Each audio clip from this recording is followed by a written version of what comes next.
Hay muchísimas personas en estado de delincuencia que secuestran a las personas o simplemente los toma de prisionero con la intención de cobrar un rescate, ¿verdad?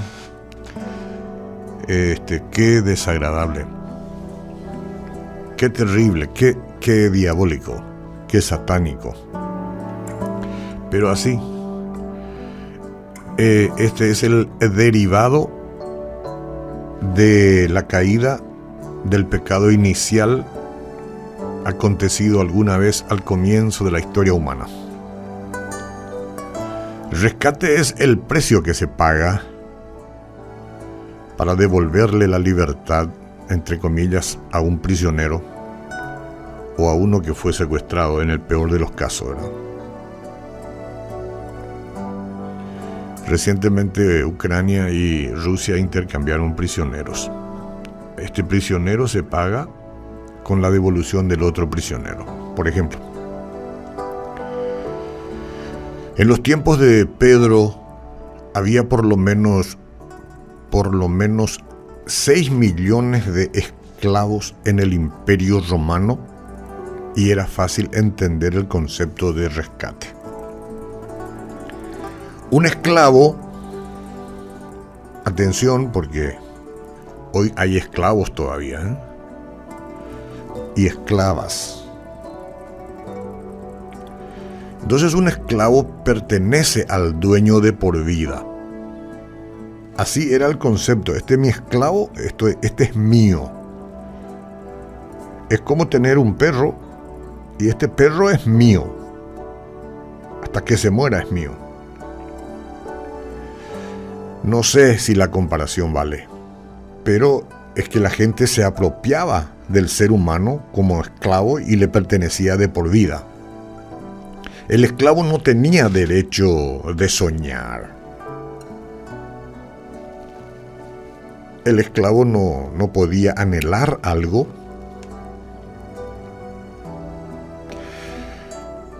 El esclavo no podía hacer planes futuros como vos y yo, con un poco de libertad en Cristo, ¿no? Y a veces incluso hasta los que no tienen libertad en Cristo hoy hace planes para el futuro. Sí, cada uno lo puede hacer. Pero el esclavo en aquella época no podía. ¿De qué le sirve? Era propiedad de alguien. No tenía el derecho de ir, ni de venir, y ni siquiera de amar, porque hasta sus hijos le eran quitados. ¡Ay!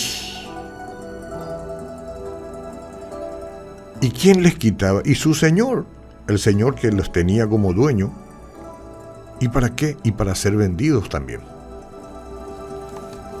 Mira qué bien que estás vos hoy, o por lo menos estás en condiciones de estar bien. Y no te quejes mucho. Al contrario, en vez de quejarte, yo creo que es hora de agradecer a Dios por todas las cosas lindas y posibilidades buenas que tenés y que yo tengo, ¿no? Pero un momentito porque vamos a seguir ahondando en el tema.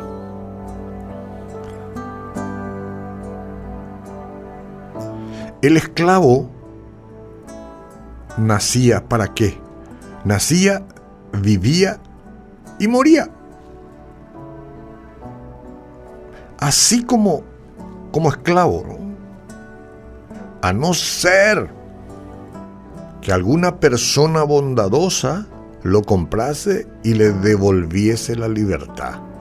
Porque ocurría esto. Venía otro señor y decía, este esclavo quiero.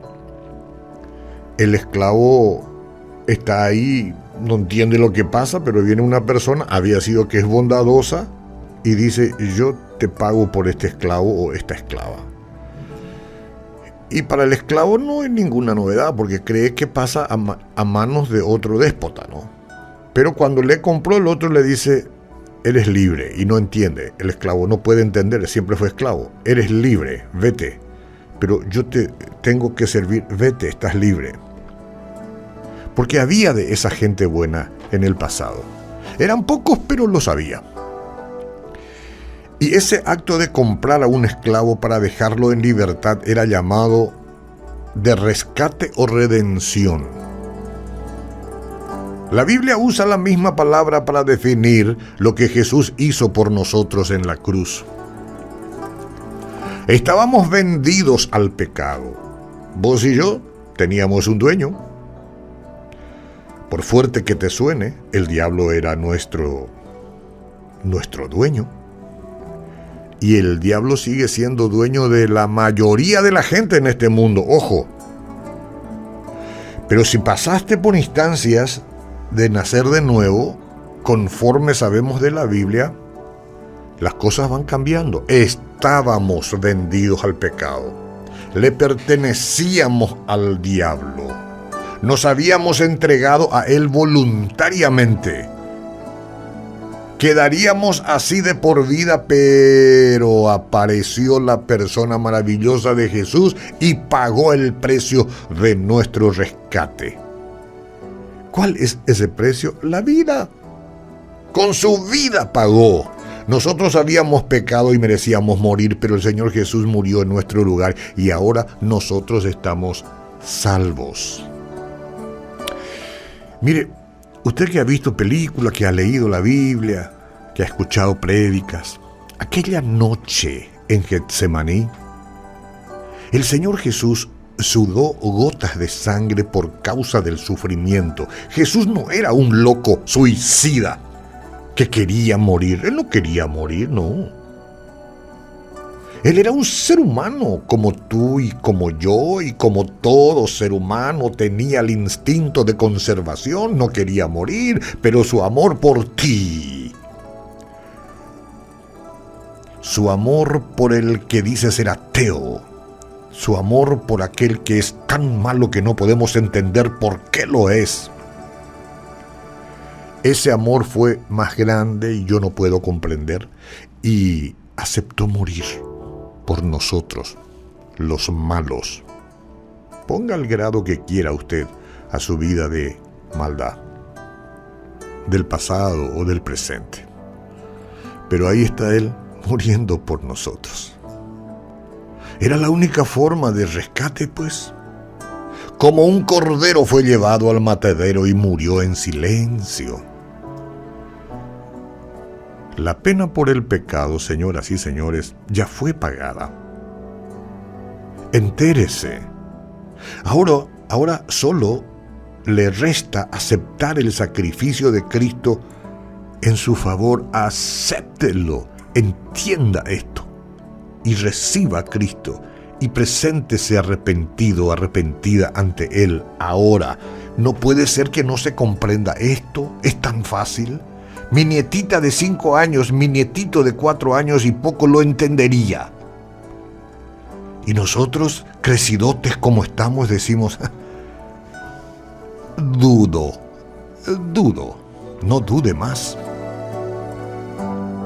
¿No le parece acaso que este es motivo para vivir agradecido a Dios eternamente?